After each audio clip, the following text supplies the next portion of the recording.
Assalamualaikum dan salam sejahtera saya ucapkan kepada Profesor Dr. Aini binti Aman dan rakan-rakan sekalian. Saya Samaratul Jannah binti Murdifi berserta dengan ahli kumpulan saya iaitu Sarina binti Imamuddin, Tarshana Priya anak perempuan Raja Gopal dan Togeswari anak perempuan Marumutu akan membincangkan tentang laporan mengenai perniagaan yang telah kami pilih, iaitu perniagaan NIJ Trading menggunakan sistem perakaunan Zero Software. Baiklah, kumpulan kami telah memilih perniagaan NIJ Trading yang diusahakan oleh Encik Nicholas Lai bersama dengan rakan kongsi beliau iaitu Encik Ulul Azmi bin Murdifi. NIJ Trading ini telah ditubuhkan pada 20 Disember 2018. Selain itu, NIJ Trading memiliki seorang pekerja separuh masa dan beroperasi sepenuhnya dari rumah sahaja. NIJ Trading menjual pakaian lelaki secara atas talian iaitu melalui e-commerce Lazada sahaja. NIJ Trading tidak mempunyai sistem perakaunan yang khusus yang digunakan oleh perniagaan mereka, tetapi perniagaan mereka menggunakan Microsoft Excel dan hanya mengharapkan pada sistem laporan yang disediakan oleh pihak Lazada dan laporan bulanan yang disediakan oleh pihak bank bagi setiap urusan transaksi yang berlaku. Seterusnya adalah latar belakang syarikat. Nama NIJ Trading dengan nombor pendaftaran 0029178111/M. Pemilik NIJ Trading adalah Encik Nicholas Lai bersama dengan Encik Ulul Azmi bin Murdifi. Jenis perniagaan NIJ Trading adalah jenis perkongsian. Saiz perniagaan pula bergantung kepada jumlah jualan dan saiz perniagaan mereka adalah kecil. Intensif mereka pula menjual pakaian lelaki secara atas talian. Alamat yang didaftarkan adalah di alamat seperti berikut: di Sengkang 3A, Sengkang 06, Boulevard Residen Damansara, Jalan Kenanga 47400, Petaling Jaya, Selangor.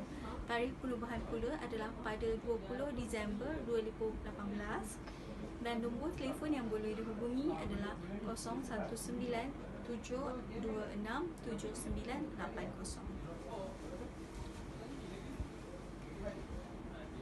Ini adalah proses aliran kerja bagi perniagaan NIJ Trading. Baiklah, perniagaan dimulakan oleh pelanggan yang membeli pakaian lelaki secara online atau secara atas talian.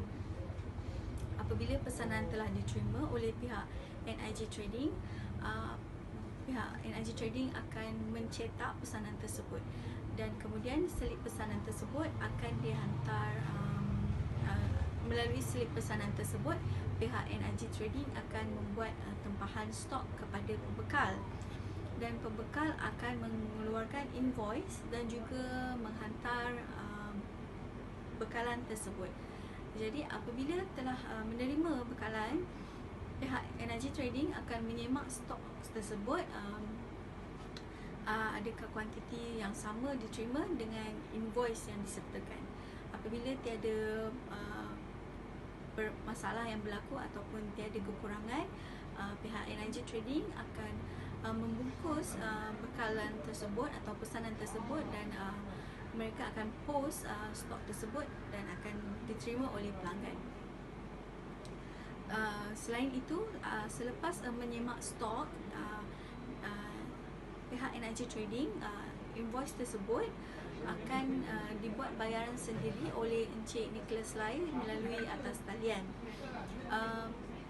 Pembayaran yang dibuat oleh Encik Nicholas Lai adalah melalui teli perbankan dan selepas Encik Nicholas Lai melakukan pembayaran tersebut, Encik Nicholas Lai akan mencetak slip pembayaran dan cetak slip pembayaran yang telah dicetak tadi akan disimpan dalam fail secara soft copy dan hard copy. Assalamualaikum. Saya Saina, match nama GA04651. Saya akan menerangkan tentang proses sistem jualan dalam NIJ Trading. Okey, sistem jualan sangat penting bagi sebuah syarikat. Syarikat NIJ adalah sebuah syarikat yang berteraskan tentang jualan secara online. Jadi, syarikat NIJ akan menerima pelanggan secara online, iaitu pelanggan akan membuat pembelian secara online di dalam platform Lazada. Selepas itu, NIJ Trading akan menerima pesanan dan pemilik NIJ iaitu Nicholas akan mencetak pesanan dan seterusnya akan melakukan proses pembukusan dan pembukusan secara teliti, iaitu pembukusan secara selamat supaya tidak ada berlaku kerosakan terhadap barang jualan tersebut, dan akan menghantar barang tersebut, pesanan yang telah diminta oleh pelanggan ke pusat courier service, pusat pengepusan, dan dalam masa beberapa hari akan sampai kepada pelanggan, iaitu barang yang diminta oleh pelanggan tersebut. Okey, seterusnya iaitu proses sistem belian dan akaun belum bayar. Ini syarikat NIJ akan membuat tempahan stok berdasarkan pesanan pelanggan. NIJ Trading akan melakukan tempahan tersebut mengikut kajian, mengikut pesanan yang telah diperolehi sebelum itu. NIJ akan menghantar quotation, quotation kepada pembekal syarikat NIJ, dan pembekal akan memberikan quotation yang diminta oleh NIJ. Jika NIJ bersetuju dengan kuantiti dan harga yang diberikan, maka pembekal akan meneruskan kepada pemberian invoice kepada NIJ Trading. Seterusnya, NIJ akan menyemak invoice tersebut untuk disamakan dengan permintaan yang telah akan menyemak tempahan yang diminta sejak awal lagi. Okey, seterusnya apabila invoice tersebut telah diakui dan diakui oleh pihak akan diperoleh oleh Nicholas sebagai pemilik syarikat, mereka akan membuat bayaran melalui tele perbankan. Selepas mereka melakukan pembayaran, mereka akan memberitahu kepada pembekal tersebut bahawa bayaran telah dilakukan. Selepas itu, pembekal akan menyemak bayaran yang telah diperolehi dan akan memberikan slip pembayaran kepada NIJ Trading. Selepas itu, proses yang terakhir, NIJ Trading akan menyimpan semua rekod-rekod dokumen ke dalam fail yang selamat untuk rekod akan datang. Okey. Seterusnya, metodologi kajian.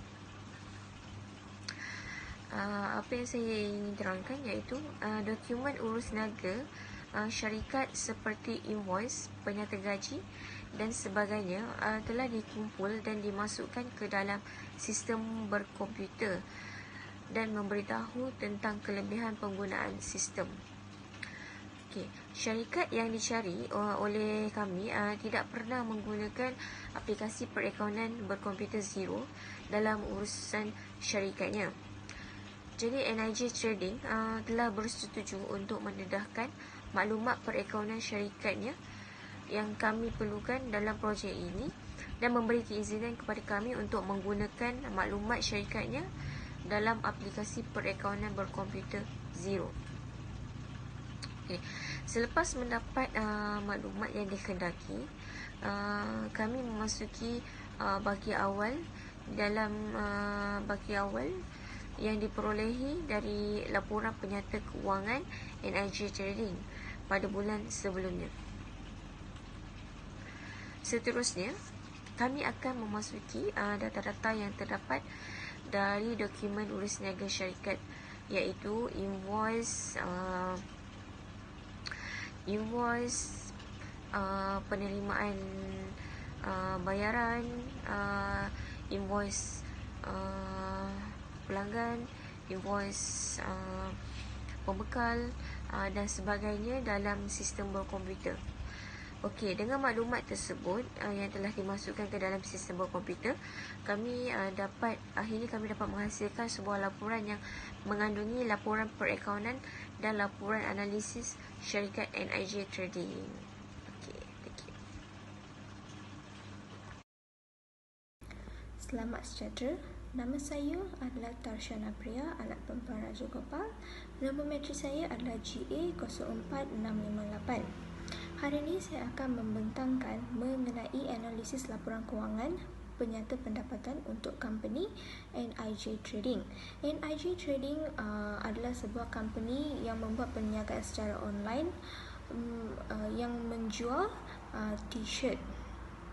Okey, jika kita lihat bagi profit and loss untuk company NIJ Trading bagi bulan Jun 2020, sales dia adalah sebanyak RM1,824.37. Cost of goods sold pula adalah sebanyak RM1,773. Jadi gross profitnya adalah sebanyak RM51.37.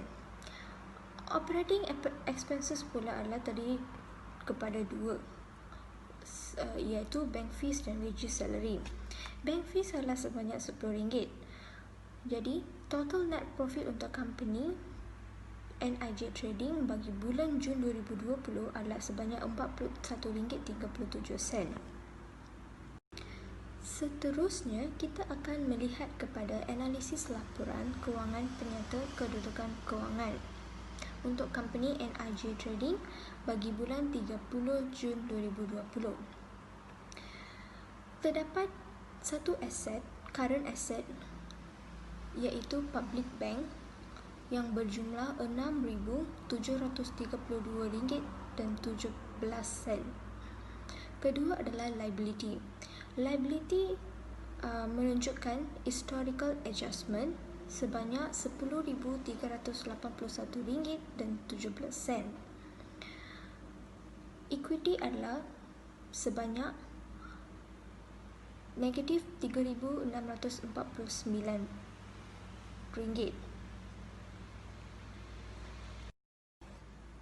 Selain itu, kita juga akan melihat kepada carta aliran sedia ada bagi company NIJ Trading. Yang pertama, order will be placed on website. Yang kedua, order akan dihantar kepada settler center bagi tujuan verification order. Setelah verification order dilakukan, order akan dihantar bagi proses pembungkusan. Setelah proses pembungkusan selesai, Lazada akan menghantar notification kepada pelanggan bahawa ordernya sudah sedia bagi shipping. Selepas menghantar notification, bungkusan akan di-drop off-kan di tempat nearest post bagi pelanggan. Selepas itu, dari cawangan pos, mereka akan mengeluarkan produk bagi tujuan delivery. Selamat sejahtera, nama saya Togeshwari Marimutu. Saya akan teruskan dengan kelebihan penggunaan sistem perakaunan zero. Terdapat beberapa kelebihan menggunakan sistem perekonomian zero dalam perniagaan kita. Antaranya adalah gambaran keseluruhan kewangan yang jelas, iaitu pada pautan dashboard. Seterusnya, sistem perekonomian zero ini mudah diakses dan digunakan kerana sistem perekonomian zero ini merupakan sistem cloud-based. Seterusnya, sistem perekonomian zero ini juga mempunyai keselamatan yang terkawal. Ini disebabkan kerana akses untuk sistem ini mengikut peranan yang berbeza. Contohnya seperti standard user dan admin as well. Akhir sekali, kelebihan penggunaan sistem perekonomian zero ini adalah penyediaan dan penyemakan invoice yang mudah kerana invoice yang bersifat payment enabled. Seterusnya, rumusan dan cadangan. Dari segi berkomputer pula, sistem zero ni lebih laju dan efektif dan juga keselamatan terjamin. Bagi cadangan dan penambahbaikan pula, dari segi pengasingan tugas dan juga pengesahan transaksi. Sebagai kesimpulan bagi projek kumpulan kami, saya ingin merumuskan bahawa energy trading ini mempunyai potensi tersendiri yang amat tinggi dalam meningkatkan jualan mereka. Ini dapat dicapai sekiranya mereka memberi keutamaan dan penekanan yang lebih tinggi kepada perkara-perkara yang penting yang dianggap remeh seperti dalam mengendali segala transaksi keluar masuk mereka. Syarikat perlu sentiasa meningkatkan jualan dan menghasilkan pengiklanan yang bermutu tinggi bagi menarik minat pelanggan. Terima kasih. Itu sahaja daripada kumpulan kami.